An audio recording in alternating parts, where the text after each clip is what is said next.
안녕하십니까. 자, 양진석 세무사입니다. 자, 이번 시간에는 2026년도 주택 임대와 관련되는 사안 중에서 좀 이슈가 될 만한 게 있습니다. 고가주택에 대한 전세보증금이 크게 이슈가 되는데, 이 부분과 관련돼서 자, 좀 상세하게 좀 설명을 좀 드리고요. 지금이 2025년도 하반기잖아요. 미리 준비를 해서 임대차 계약서 쓸 때 고려해서 임대차 계약서를 작성을 해 주셔야 된다는 생각이 듭니다. 자, 먼저 2026년도 크게 바뀌는 사항에 대해서 좀 설명을 드리면요. 여기 2025년도까지는 없었어요. 내년부터 이제 시행이 되는 건데요. 요건이 이제 두 가지입니다. 엔드입니다. 작년까지는, 올해까지는 그게 없었죠. 고가주택이 12억인데 두 채입니다. 자, 내년 개정되는 두 채까지 갖고 있는 경우인데, 이 두 채까지 갖고 있는 경우가 국세청 기준 시가, 과세시간 종료일 또는 기준의 양도로 했을 때는 양도 시점까지 해서 12억입니다. 12억을 초과를 하고, 두 번째 조건은 뭐냐면, 내가 이제 월세를 받기도 하고 보증금을 받기도 할 거 아니에요. 자, 전세 보증금입니다. 두 채가 있는데 내가 한 채에서 자가 사용이 되거나 하나는 전세를 줄 수도 있고요. 둘 다 월세를 살고 나는 세입자로 해서 살 수도 있는 거예요. 그래서 세를 준데 전세보증금 합계액입니다. 전세보증 합계액이 똑같이 요게 12억입니다. 엔드가 돼야 돼요. 초과하는 경우에 대해서는 전세보증금에 대해서도 정기예금 이자율만큼에 대해서 3억 원을 뺀 겁니다. 똑같이 소득세 과세 대상이 됩니다. 강남 같은 경우에는요, 또 고가주택 같은 경우는 보증금이 세잖아요. 금액이 굉장히 큽니다. 그럼 세금이 꽤 많이 나와요. 그래서 고가주택에 대한 전세보증금은요, 충격이 좀 크실 겁니다. 요거 미리 체킹해서 대비를 해 주셔야 된다고 저는 생각을 합니다. 자, 2026년도 1월 1일 이후 개시 사업부터 시작을 하고요. 자, 몇 가지 주의사항을 좀 설명을 드릴게요. 제가 2주택이라고 설명을 드리지 않습니까? 2주택이 양도일이 됐던 종료 시점에서 국세청 기준시가 12억 초과가 되고요. 두 번째는 주택도 계산을 할 때요. 요거 많이 물어보세요. 부부는요, 일심동체입니다. 이 경우는. 그러니까 남편 한 채, 와이프 한 채. 자, 각각 계산하지 않고요. 합쳐서 이 경우는 두 채가 됩니다. 자, 부부 공동 명의도 또 세 번째 주택수에 또 포함이 됩니다. A주택, B주택이 각각 2분의 1, 2분의 1씩 있다고 하더라도 공동 명의주택도 포함해서 들어가고 있다 보시면 되고요. 세 번째는 주택수 포함에 요것도 들어가요. 다가구 주택입니다. 다세대는 당연히 들어가는 거고요. 그 다음에 1주택자긴 하지만 내가 9개예요. 이건 사이드 문제긴 한데 9개 주택에 대해서는 금액에 상관없이 10억에 상관없이 1주택자지만 소득세 대상이 된다는 거 참조해 주시기 바라고요. 자, 그러면 전체적으로 제가 2주택, 고가주택에 대해서는 보증금에 대해서 세금을 부과한다고 했는데, 전체적인 거, 우리가 세법에서 이걸 간주임대료라고 합니다. 간주해주는 임대료라고 하고요. 자, 두 가지 경우가 있습니다. 첫 번째가 뭐냐면, 예전부터 있었던 거예요. 2주택이 아니고 3주택 이상을 소유했을 때, 그 보증금에 대해서는 예전부터 간주임대료 대상이 됐는데 3억 원, 그 보증금의 합계액이 3억 원을 초과하는 경우에 한해서 대상이 됐었고요. 두 번째, 요게 새로 들어가는 거, 2026년 1월 1일부터죠. 고가주택 2주택 이상. 그 다음에 두 번째는 전세보증금 합계액이 12억을 초과하는 경우에는 똑같이 보증금에 대해서도 3억 초과분입니다.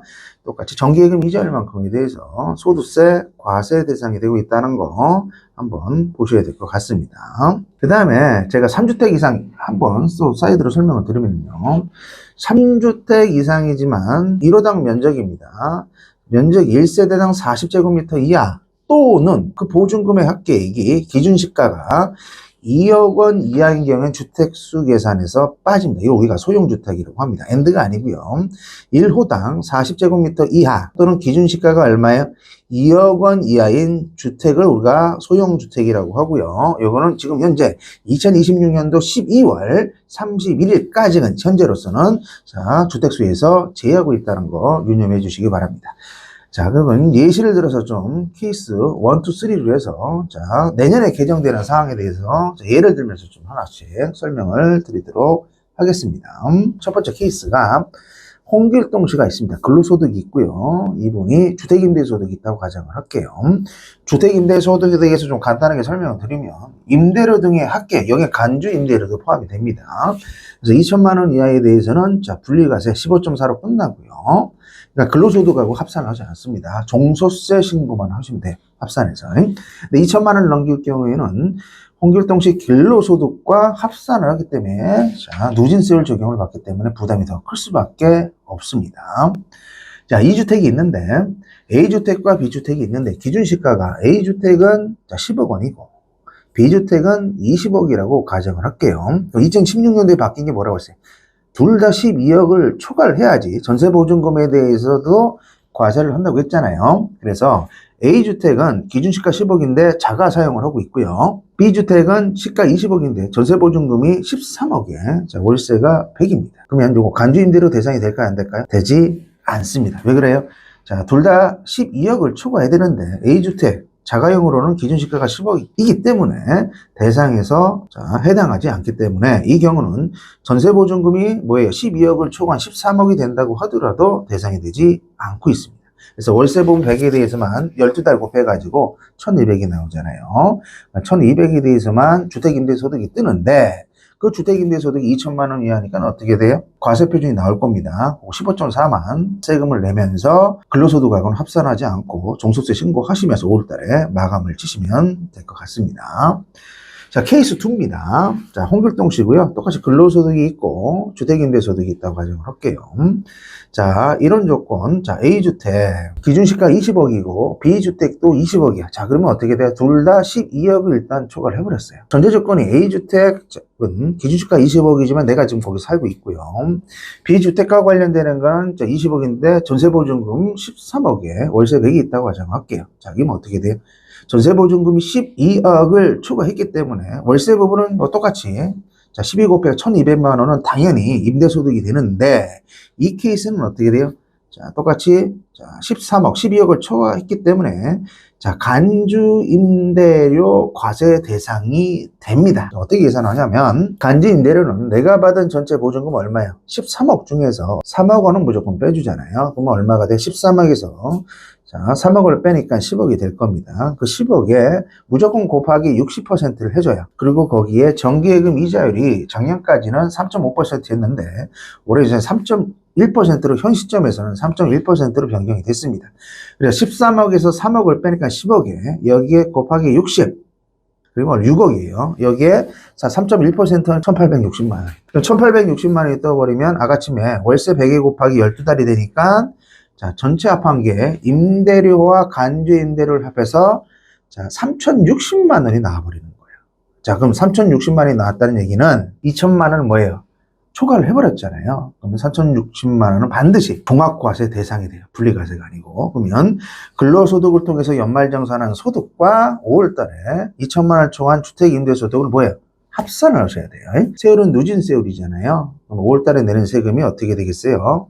자, 부담이 될 수밖에 없어요. 그럼 근로소득, 소득금액이 많이 나왔다는 얘기는 또 추후에 뭐예요?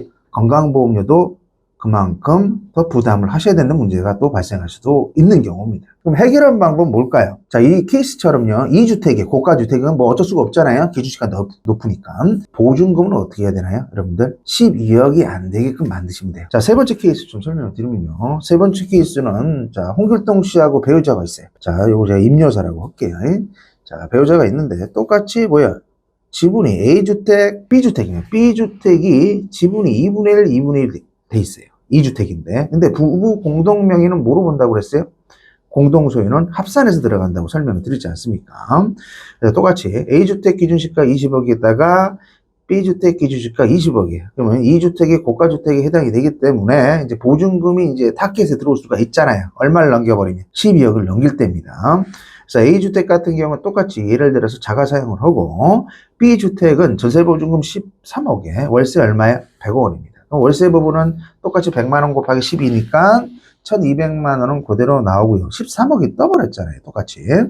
자, 13억이 발생을 했는데 그 13억에 대해서는 똑같이 12억을 초과를 했기 때문에 내년 기준으로 따지면 간주임대료 과세 대상이 됩니다. 근데 케이스 2하고 차이점이 뭐냐면 주택수 계산할 때는 부부 공동명의도 합산을 하는데 자, 소득세 계산할 때는 어떻게 한다고 그랬어요, 여러분들? 개인별로 과세할 수밖에 없잖아요. 개인별로. 그래서 자, 우리가 계산한 비주택 임대소득은 자, 말씀드린 대로 해서 케이스가 똑같습니다. 월세 100 곱하기 12에서 1200 플러스 간주 임대료 1860만 원이죠. 이걸 합산을 하면 똑같이 3060만 원이 발생을 합니다. 두 번째 케이스하고 똑같은데 뭐가 문제가 돼요? 이 3060만 원이 공동명의잖아요. 부부 공동명의가 5대 5입니다. 이런 변은 소득세는 개인별로 과세를 하기 때문에 3060만 원을 뭐야? 5대 5로 나눠버리면 어떻게 돼요? 수익 금액이 각각 1530만 원이 떠버리는 2000만 원 이하가 되기 때문에 홍길동씨는 근로소득이 있고 1530만 원이 합산을 하긴 하지만 2000만 원 이하에서 분리과세로서 납세, 즉 1500 월세에 대해서만 세금을 내고 종결이 됩니다. 합산을 하진 않아요. 그 다음에 자, 배우자, 임여사 같은 경우에는 어떻게 돼요? 1530만 원 임대소득이 떴지만 얘도 세금 내야 됩니다. 5월달에 타소득이 없다고 하더라도 이것도 15.4를 통해서 세금 신고를 하셔야 돼요. 이게 케이스 2하고 차이점이 있어요. 그러니까 소득세는 제가 말씀드렸는데 어떻게 한다고 그랬어요? 지분별로 계산을 해준다. 5대 5로. 자, 참고로 공동소유주택에 대해서 제가 좀 간단하게 좀 설명을 드릴게요. 자, 공동소유주택이라는 건 뭐예요? 지분이 뭐예요? 한 사람만 있는 게 아니고 여러 사람, 2명, 3명으로 있는 거잖아요. 순서가 있는데, 자, 순서가 1순위부터 보면 공동소유의 지분이 가장 큰 자의 소유로 봅니다. 원칙 1순위예요. 6대 3인 60% 있는 사람은 다 간단 말이에요. 그 다음에 다만 자, 지분이 6대 4, 또 7대 3이 된다고 하더라도요. 예의가 두 가지가 있어요. 첫 번째가 자, 6대 4로 가정을 할게요. 그럼 40%의 지분으로 쪼갰을 때 그 B라고 할게요. 그에 해당하는 그 수익금 전체 중에서 지분에 해당되는 40%에 해당되는 게 금액 기준으로 따져서 600만 원 이상이 돼버리면 지분이 뭐예요? 40%이지만 이 사람 B도 소득세 신고를 하셔야 돼요. 자, 두 번째 사항은 뭐냐면 고가주택이에요. 고가주택인데 제가 12억이라고 했잖아요. 기준시가가 12억을 초과했는데 지분이 내가 30%를 초과하는 경우예요. 초과하는 경우는 지분까지 보잖아요. 이런 경우에는 내 임대료 부분, 전체 임대료 중에서 지분에 해당되는 것만큼 또 B에 대한 임대소득으로 잡힐 수 있다는 겁니다. 그러니까 순서가 있습니다. 제가 말씀드린 대로 1순위는 지금 설명을 드리면 지분이 가장 큰 사람하고 가긴 가는데 예외 기준이 두 가지가 있다. 600만 원을 넘기거나 고가주택 12억이지만 30%를 초과할 때는 어떻게 하라고요? 지분이 작은 소수 지분권자도 임대 수익에 대해 소득세 신고를 해야 된다. 그 뜻으로 보시면 되고요. 자, 두 번째는 지분이 5대 5예요. 똑같아요. 그럼 어떻게 돼요? 각각 A와 B로 해서 그냥 소득세 신고하면 됩니다. 단 주의사항이 5대 5지만 자, 자기네들이 합의를 하는 거예요. A와 B가 그냥 A로 합산해서 간다. 합의가 있으면 자, 그중 1인이네요. 당해 주택의 임대수익의 귀속자로 정할 수도 있습니다. 그래서 주의사항으로 제가 지금 설명드린 게 공동소유 주택에 대해서 저 설명을 드렸고요. 보통 이제 공동소유 주택이 누구겠어요? 부부입니다. 부부 공동소유 주택도 똑같아요. 자, 다시 설명드리면 부부의 주택은 합산을 하고 만약에 지분율이 동일하다. 각각 계산한 걸 원칙으로 합니다. 5대 5예요. 근데 5대 5지만 자, 그 중에서 선택을 하는 거예요. 남편 명의로 가다 또는 와이프 명의로 간다. 그건 내가 선택할 수가 있어요. 이런 경우는 뭐예요? 자, 순서에 따라서 안분 계산하시면 될 것 같습니다. 그래서 이번 시간에는요, 26년도 1월 1일 개정되는 임대보증금에 대한 간주 임대료 요거를 윤용을 하셔서 임대차 계약 갱신하실 때, 자, 전세보증금 12억이 안 되게끔 하셔서 조절해 주시기 바라겠습니다. 예.